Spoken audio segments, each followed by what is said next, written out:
As the officers were approaching the vehicle, one of the occupants exited the vehicle with a handgun, pointed it at one of our officers, or at our officers. One of our officers, in an attempt to defend himself and his fellow officers, shot that individual. What charges were presented to the grand jury? There were no charges presented to the grand jury. Basically, what was presented to the grand jury were the facts, and the grand jury was to decide that we need to actually charge the officer with anything. And if that would have been the case, we would have drawn a presentment to ask for charges. Is this case civil or criminal? Basically, it's a criminal case. It was presented as a criminal case, yes. And a civil grand jury can only make recommendations. That's what this grand jury did. It said, we hereby ask that you not take any further action. If this was a criminal grand jury, the document would say, we hereby no bill. There's two ways the grand jury can rule. They can say true bill, which means the person is indicted, or they can say no bill, which means the person is not indicted. Go back and ask the DA, show us the proposed indictment where it says, we hereby no bill this officer. You won't find it.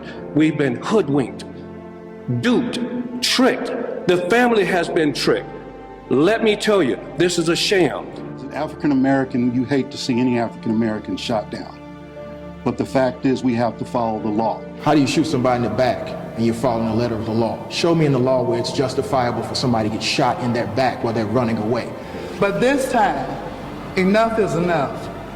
We have met with the DA twice, and he has been so condescending. No more than an anal sphincter. As you all know, as of January 1st of 2019, Marsy's Law was passed. The Victim Crimes Bill of Rights was passed. And unfortunately, what we discovered is that this particular district attorney does not care.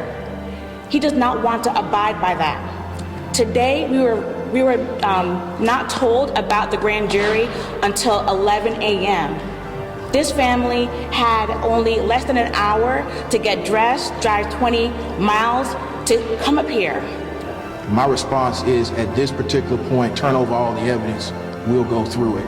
We're going to file the $50 million lawsuit. We're going to depose every single witness, including probably the district attorney. So this is not the end of this. I tell you, this is a sham.